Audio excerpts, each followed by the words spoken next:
Assalamualaikum warahmatullahi wabarakatuh. Alhamdulillah alladzi bi ni'matihi tatimmu shalihat. Alhamdulillahilladzi ala kulli hal. Alhamdulillahilladzi ahyana ba'da nusyur. Asyhadu an la ilaha illallah wa asyhadu anna Muhammadan abduhu wa rasuluh. Allahumma shalli ala Muhammad wa ala alihi wa sahbihi ajma'in. Allahumma bika asbahna wa bika amsayna wa bika nahya wa bika namut wa ilaika nusyur. Allahumma anfa'na bima 'allamtana wa 'allimna ma yanfa'una. Allahumma inna nas'aluka 'ilman nafi'an wa rizqan thayyiban wa 'amalan mutaqabbala. Allahumma a'inna 'ala dzikrika wa syukrika wa husni 'ibadatik. Amin ya Allah. Ya mujibus sa'il. Jamaah rahmatullah, alhamdulillah tidak ada ucapan yang paling baik untuk kita bacakan setelah Allah mengembalikan ruh dan nyawa kita kecuali ucapan alhamdulillah. Ucapan ini cuma pendek tapi semua masuk tercover. Nikmat jantung, nikmat paru-paru, nikmat ginjal, nikmat darah, nikmat kulit, semuanya dengan alhamdulillah kelar. Oleh karenanya tidak boleh kita meremehkan zikir yang kecil. Kata Nabi, at-tuhuru syatrul iman. Bersih itu manifestasi orang beriman. Orang beriman itu pembersih. Walhamdulillah wa subhanallah. Walhamdulillah tamla'ul mizan. Wa subhanallah walhamdulillah tamla'an. Dua kalimat ini bisa memberatkan timbangan di padang mahsyar. Mudah-mudahan kita selalu menjadi hamba-hamba yang bersyukur kepada Allah. Setiap kita makan, innallaha yardu 'ala iman.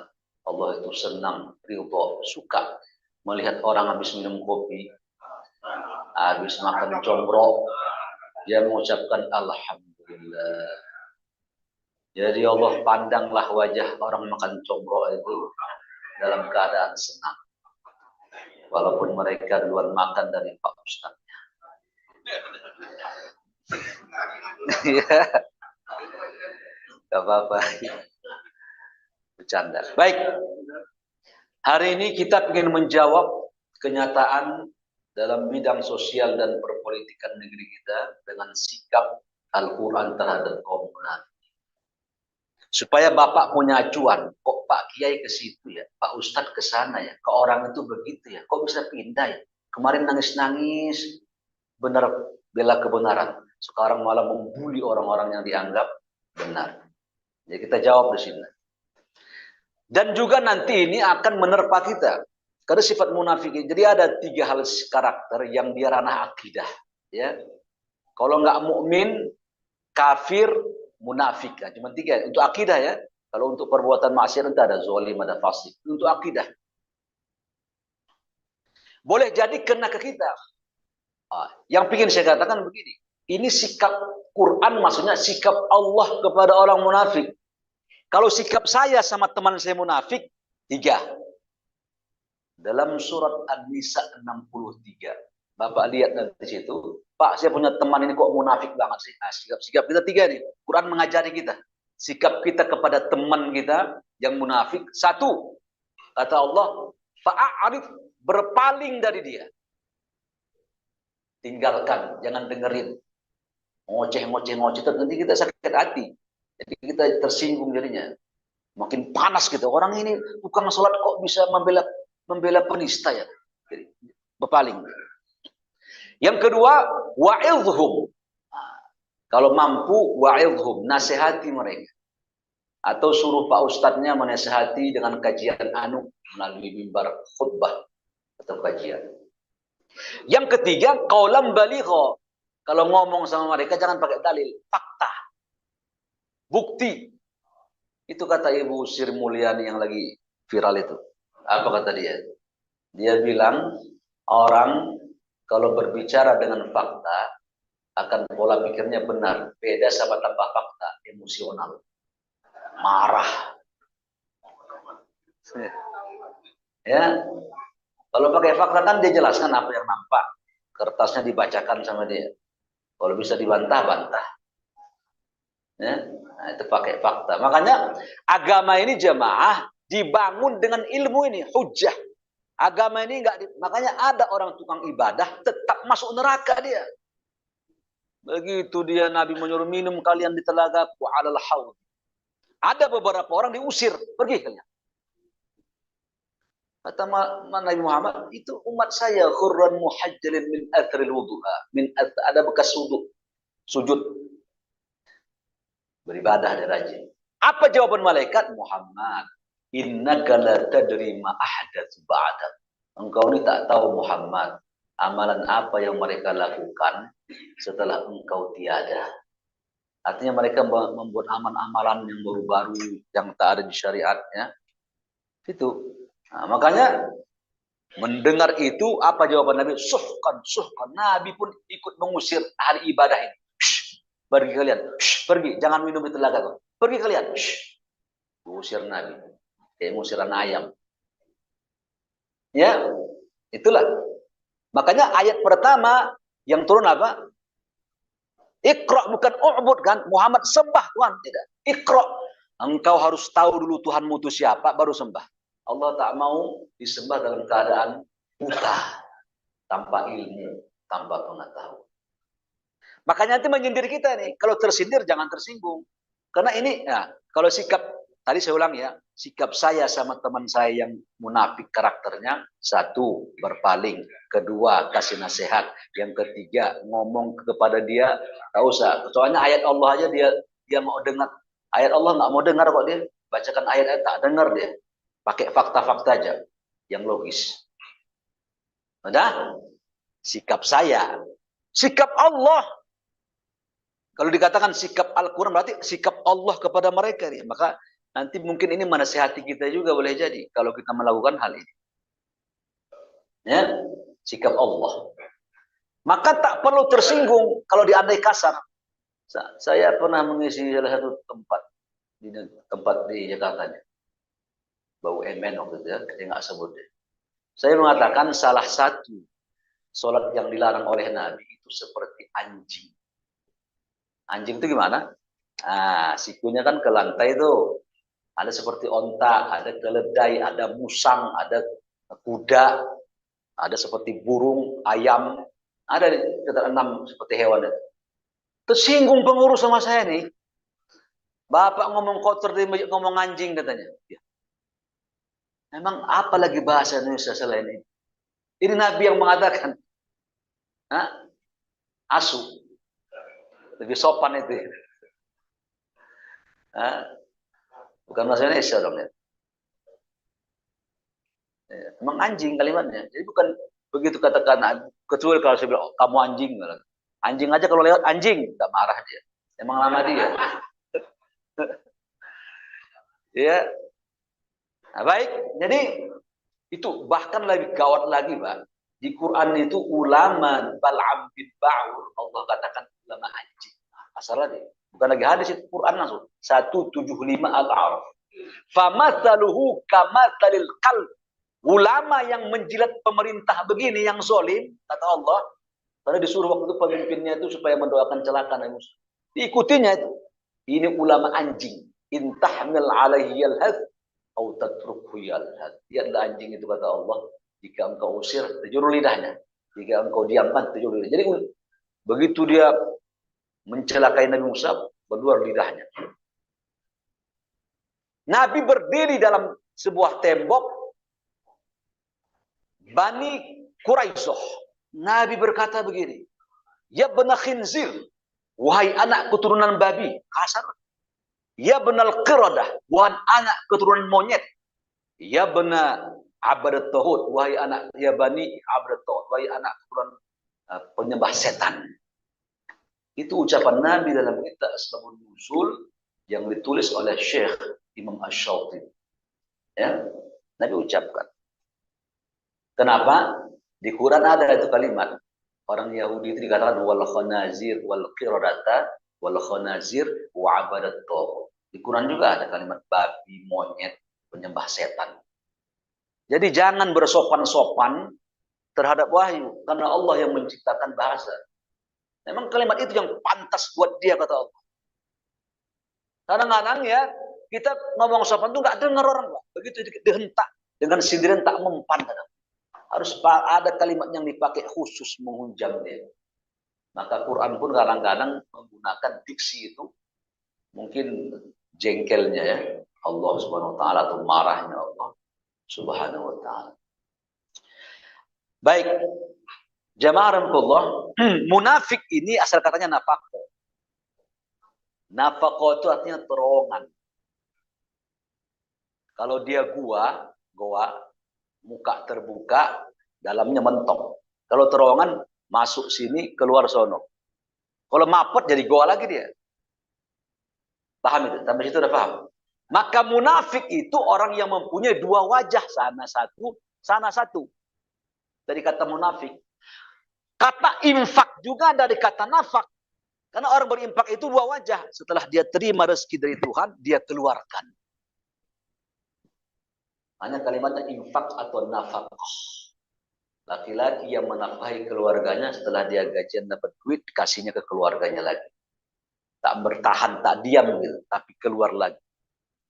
Ya. Maka munafik orang yang punya dua wajah. Ya. Banyak tanda munafik, tapi intinya pada dua ini. Sifat inti yang menonjol pada orang munafik itu dua. Pertama, bohong. Makin banyak bohong, makin panjang hidungnya. Kan begitu tuh, bohong lagi panjang. Kirim kartu gitu. Ada di sini ininya, pohonnya. Ya, semakin itu berdusta, berbohong, itu yang menonjol pada mereka. Makanya tidaklah orang suka berdusta, kata Nabi ini, hatta yuktab indallahi kadzdzab. Sehingga Allah memplot dia, mencap tukang bohong nih. Ya, kemarin ngomong begini, kamu tukang bohong nih, bohong ini.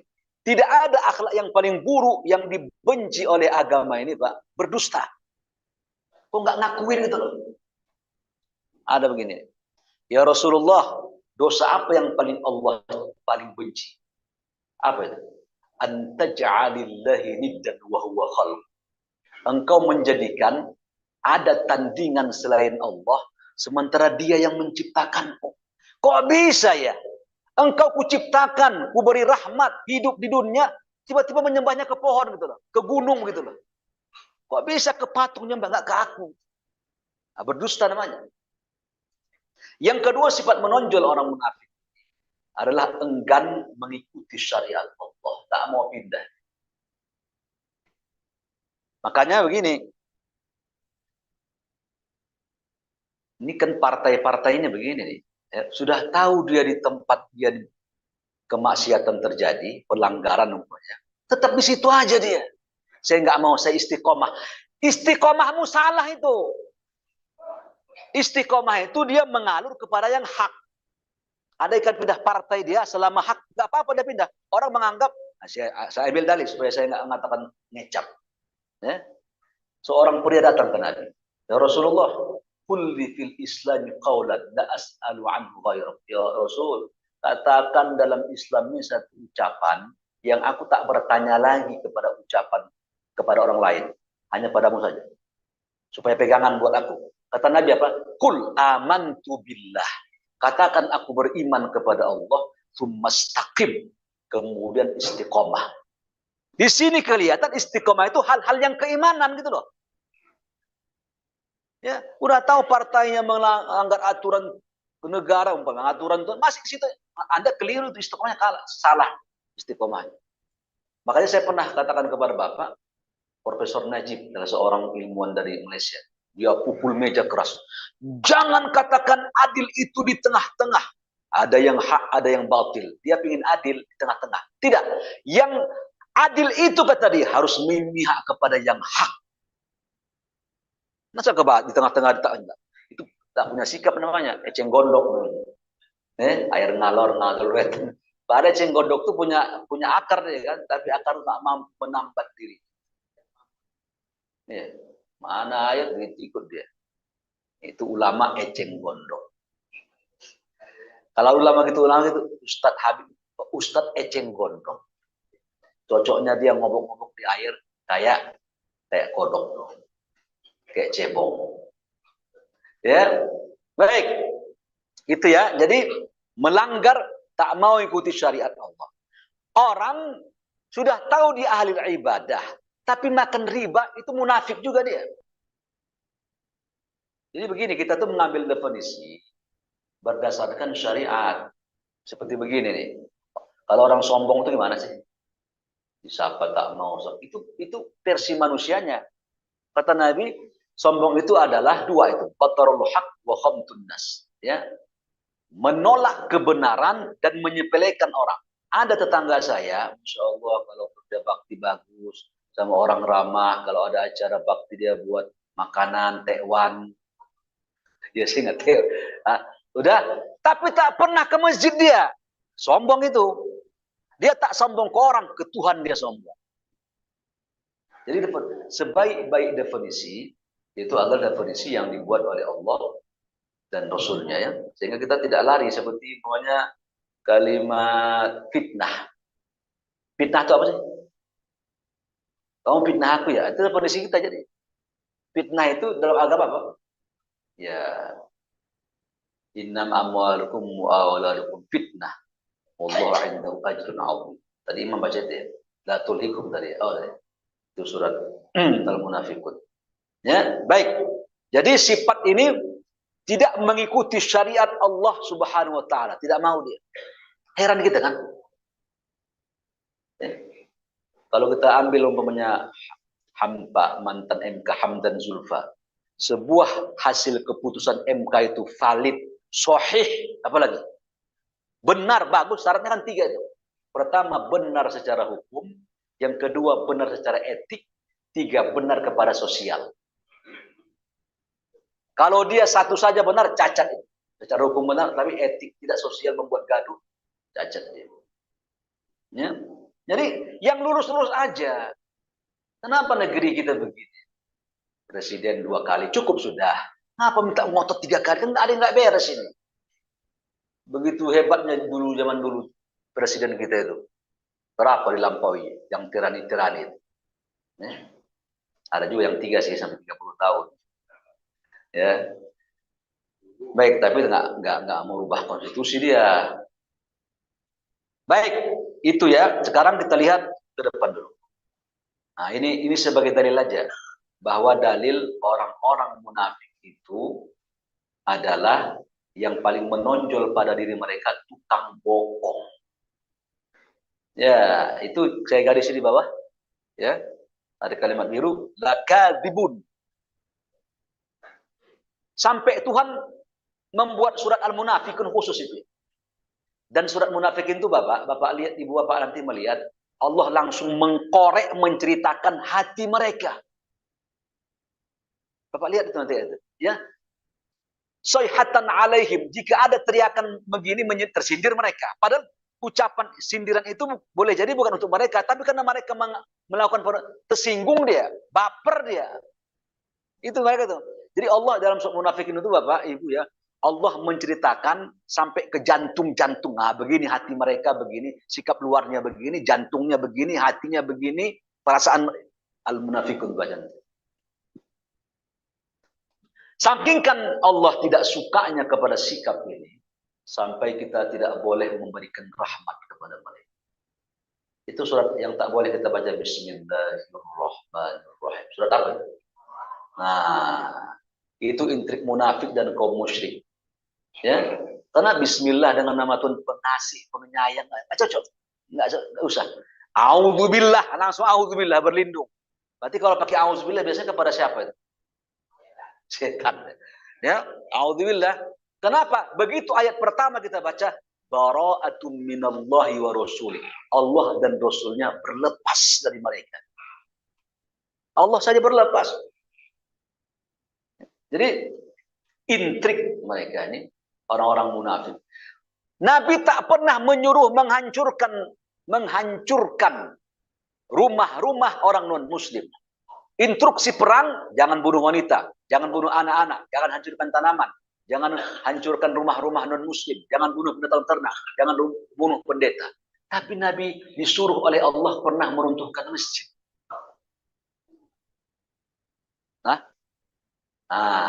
Masjid al-dirar.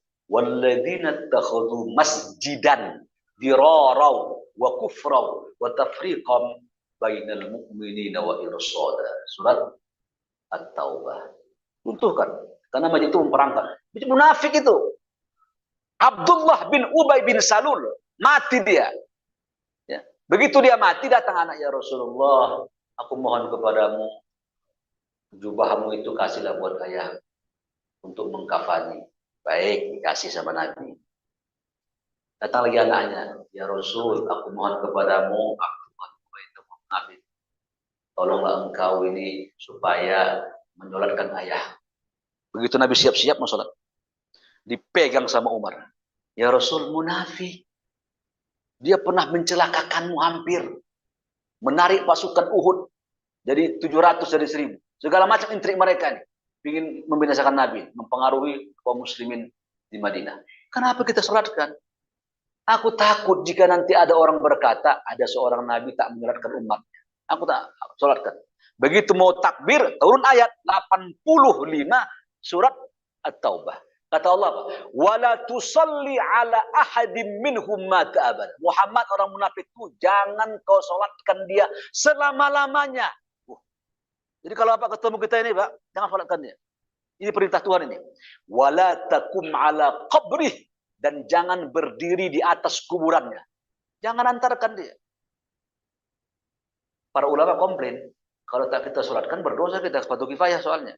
Nah, kata Ibnu Hajar al-Asqalani, yang mensolatkan dia adalah orang-orang awam. Jangan tokoh-tokoh, jangan Pak Haji, Pak Ustadz, yang diharapkan doanya dihormati. Jangan. Orang awam aja, sekedar melepaskan.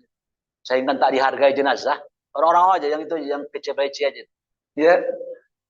Jangan yang tokoh yang dianggap dia orang terpandang, jangan. Nanti merasa besar. Begitu, ya, begitu penjelasan para ulama, dan Allah langsung menurunkan votingnya. Bagaimana kita tak boleh mensolatkan mereka. Saya akan perdalam lagi. Ya. Sikap Al-Quran terhadap kaum munafik. Supaya langsung kita kepada sumbernya. Prolognya sampai apa ini? Yang pertama sikap Quran ya. Ini berarti sikap Allah terhadap mereka ini. Pandangan kita sikap Tuhan kepada munafik. Kalau kita punya karakter begitu, dua hal kita lakukan. Ya, kalau bertahan kena ancaman. Yang kedua, berpindah dan taubat kepada Allah. Pindah. Harus pindah. Cari yang hak. Ya. Baik.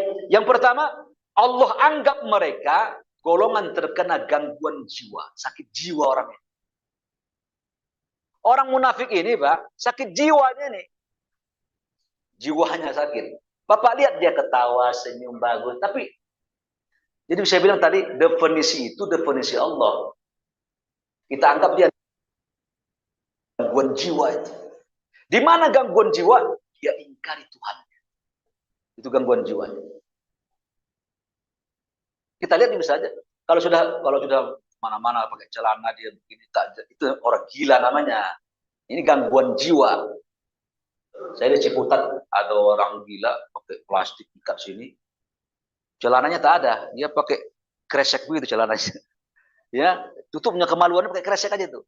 Di sini gelangnya plastik, kakinya gelangnya plastik. Dia punya gini, tongkat dia jalan dia, kayak si buta ada di gua hantu, plastik juga.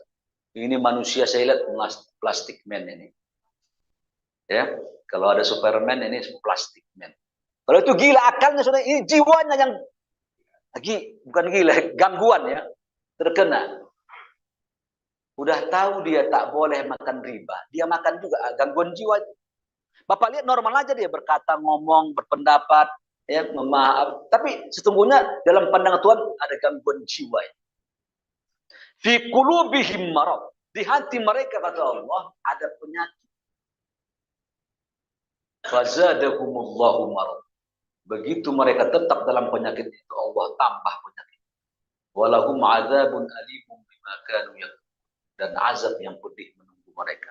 Karena mereka yakdzib, hanya lagi-lagi yakdzib ini, bohong. Ya. berdusta. Ya.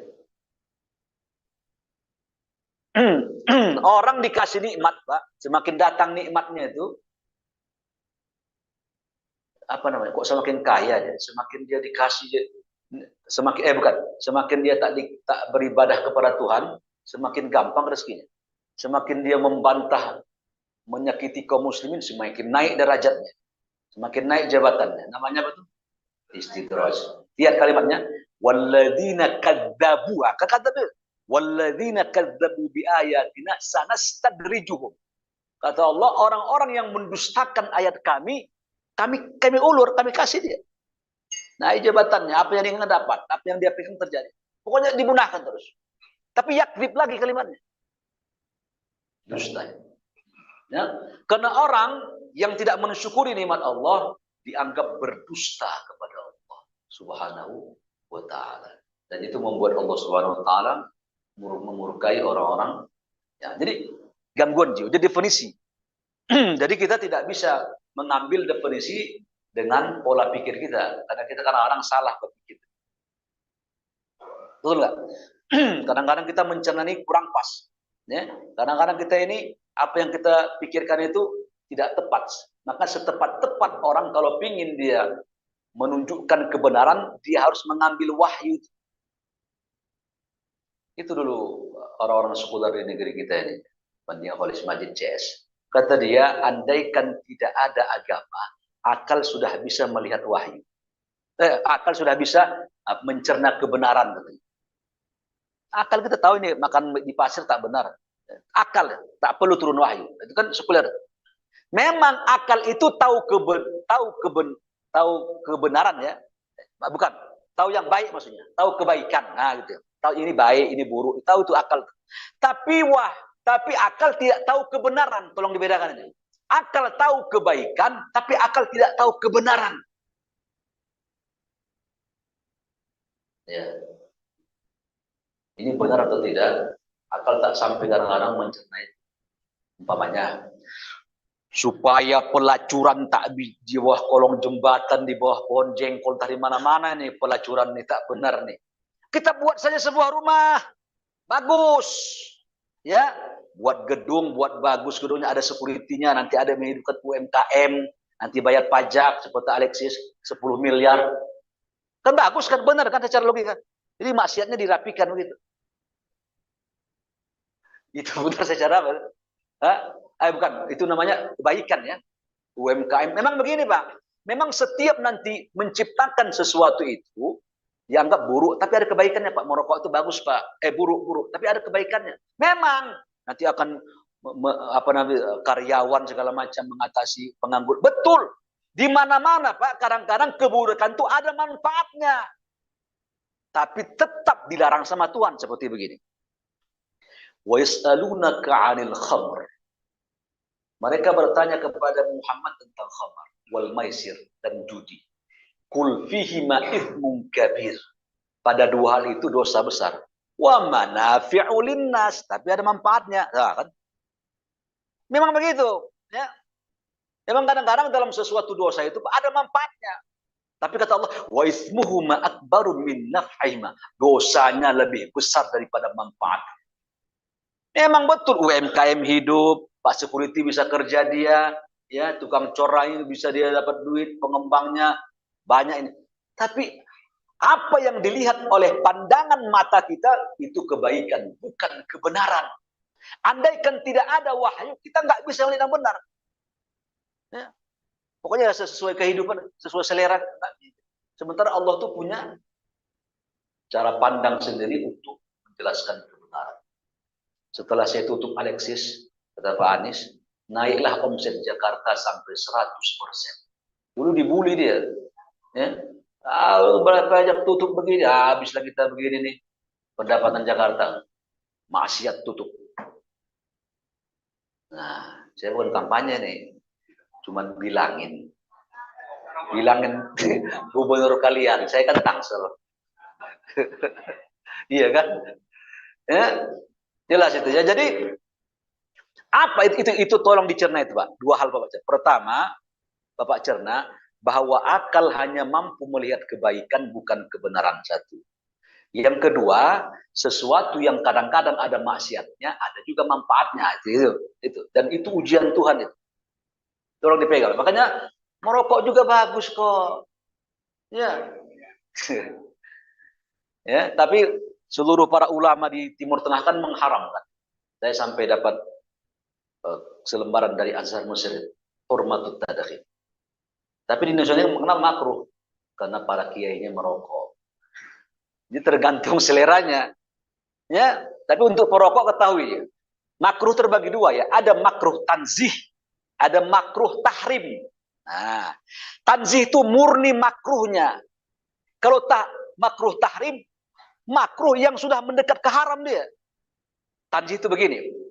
Kata Nabi, jika kalian mau sholat, akan bawang putih, fala yaqrabanna musalla. Jangan ke masjid. Karena tersakiti manusia dengan bawang itu. Sebagaimana malaikat yata'adza. Malaikat juga sama. Jengkol petai. Nah, itu umpamanya. Hilangkan dulu bau ini. Bismillah. Lewat bau jengkol itu.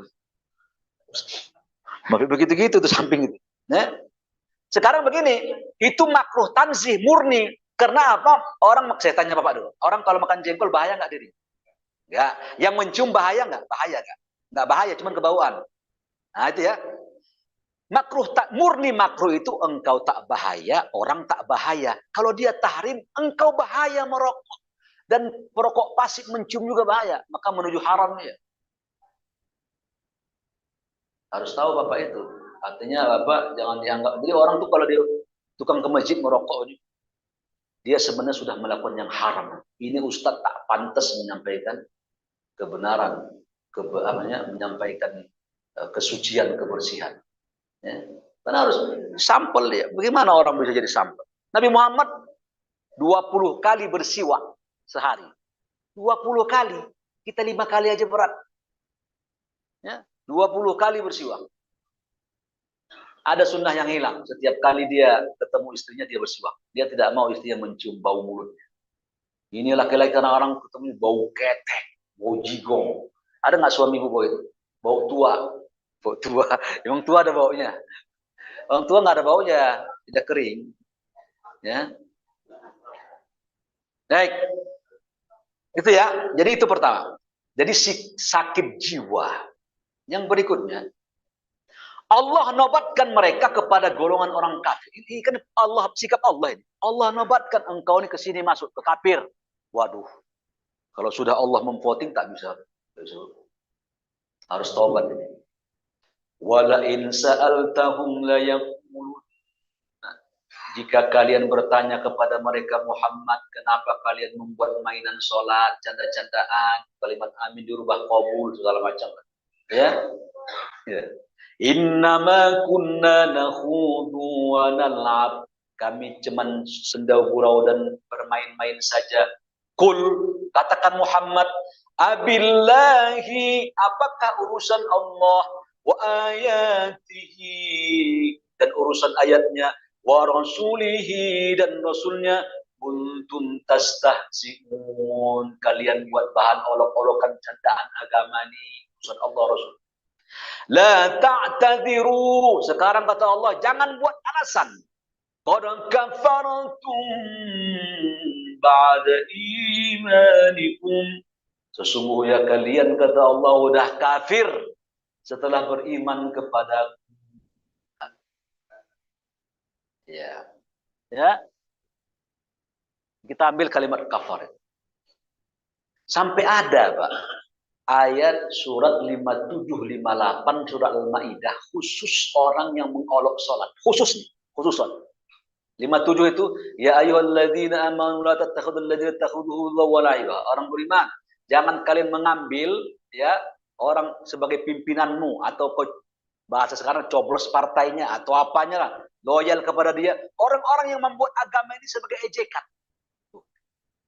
57, 58-nya wa idza nadaitum ila shalah, jika kalian ajak mereka salat, ittakhaduha huzwa, mereka membuat permainan salat itu.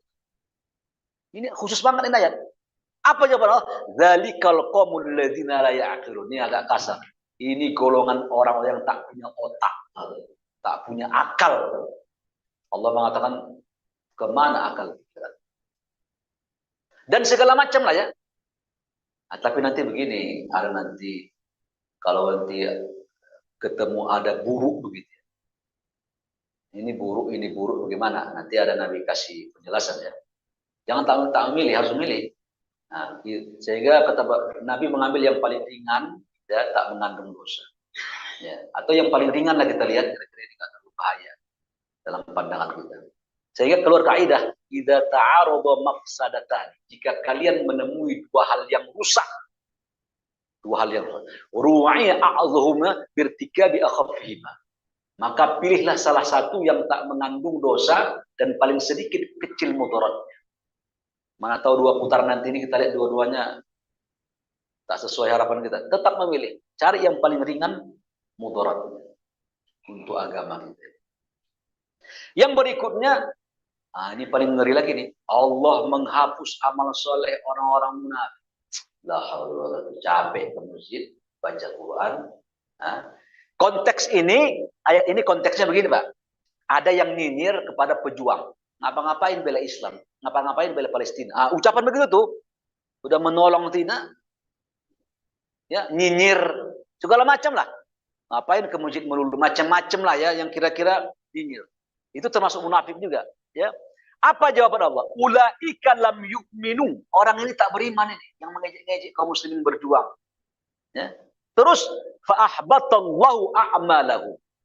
Berarti kalimat amal ini bukan amal tapi amal. Maka seluruh amalnya dihapus oleh Allah. Kalimat jamak itu baca Qur'annya, qiyamul lailnya. Karena sakit jiwa orang. Di masjid ini orang sakit jiwa. Nggak ada pilihan. Harus berubah. Ya. Makanya Profesor Dr. Haidar kan benar. Muhammadiyah itu.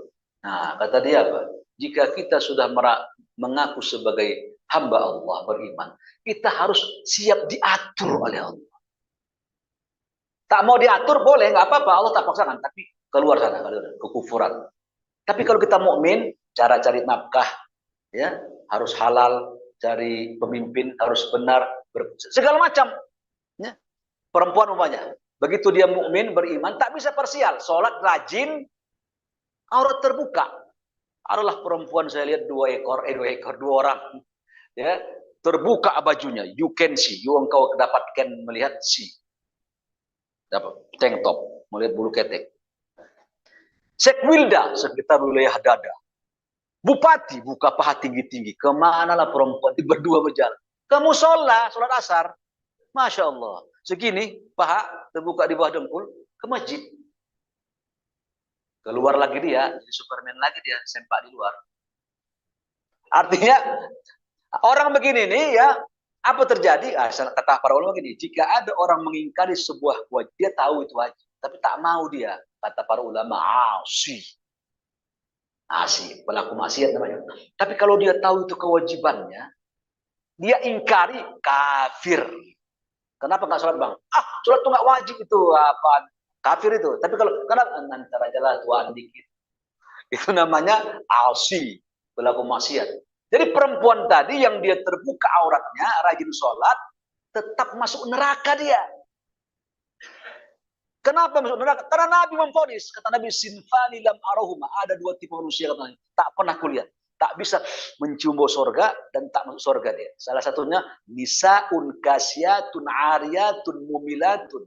Perempuan yang berpakaian telanjang. Ya, dia melenggokkan badannya. Hadis sahih Muslim.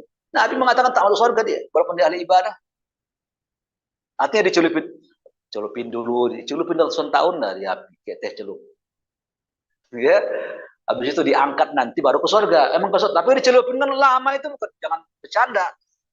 Itu orang kena Gunung Merapi yang jalan ke Sumatera Barat itu. Ada jarak 200 meter. 200 meter tertimbun dia sama pasir-pasir dari erupsi itu. Tim SAR menemukan itu. Begitu dibuka kaos kakinya, Pak. Terangkat dagingnya itu. Matang kayak kambing. Itu bukan api membakar. Panasnya pasir aja erupsi itu. Debu. Apalagi neraka langsung bapinya. Kata Nabi, paling tinggi kalian api di dunia, kata Nabi, adalah biru. Di neraka ada hitam nanti. Yang kan kuatnya menggigit itu. Aduh, tak mati lagi kita, hidup terus kan? Bukan kita, mereka. Salah ngomong ya. Insya Allah kita masuk surga ini ya. Pak Tibian ya, harus pede pasti. Iya, iya, iya. Penutup terakhir, orang-orang munafik ini dapat ancaman dia ke neraka. Basyiril munafiqina. Kasih berita gembira sama orang munafik. Sampingkan jengkel itu tak ada lagi. Berita gembira dikatakan. Itu persis kayak bapak anaknya naik pohon. Jangan naik. Jangan naik. Jangan nanti jatuh. Naik lagi di cucu ini. Naik sekarang tinggi-tinggi ke puncak sana. Biar mati sekalian. Basyir munafik, kasih berita gembira. Basyiri berita gembira ya, bukan akhbar. Apa itu? Azab yang pedih, alim. Jadi kalau ada sakitnya kudis diobatnya. Alim itu Pak, sakitnya sampai mendenyut gitu, gigi gitu, berdenyut di sini sakit. Itu azab neraka itu berdenyut dia. Tak hilang, nempel, ada penyakit kan tidak di kulit, kasih obat selesai. Itu berdenyut, alim. Bukan bahasa Sunda ini, alim. Apa bahasa Sunda alim? Naonnya? Nggak mau, mual. Banyak orang Sunda berarti ya.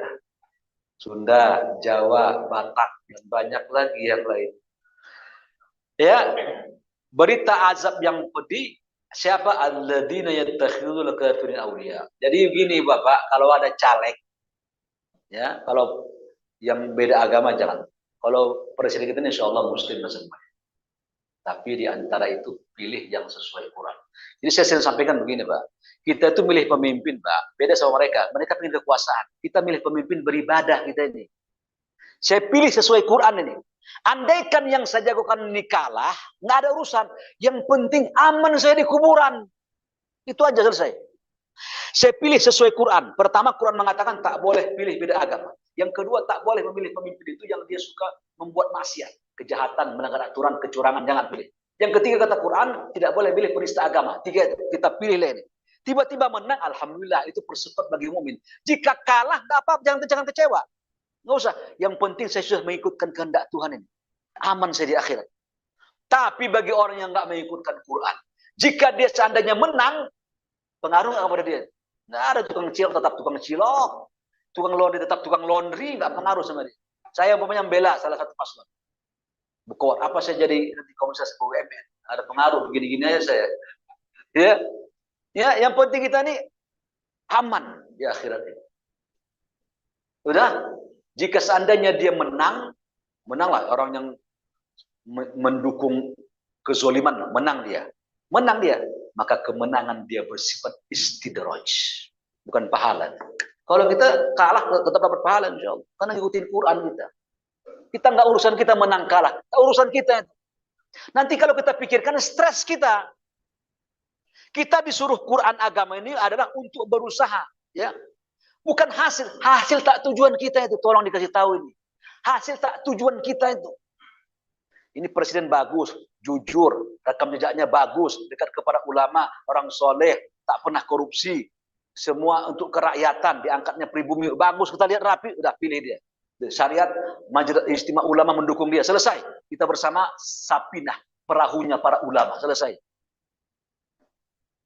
Ya kamu sebut namanya ya. Mudah-mudahan sudah tahu di pikiran itu. Ya, itu udah ngomong tuh. Iya ya, doain saya ya jadi presiden. Ya, amin. Iya ya. Jadi inilah penjelasan penilaian Allah.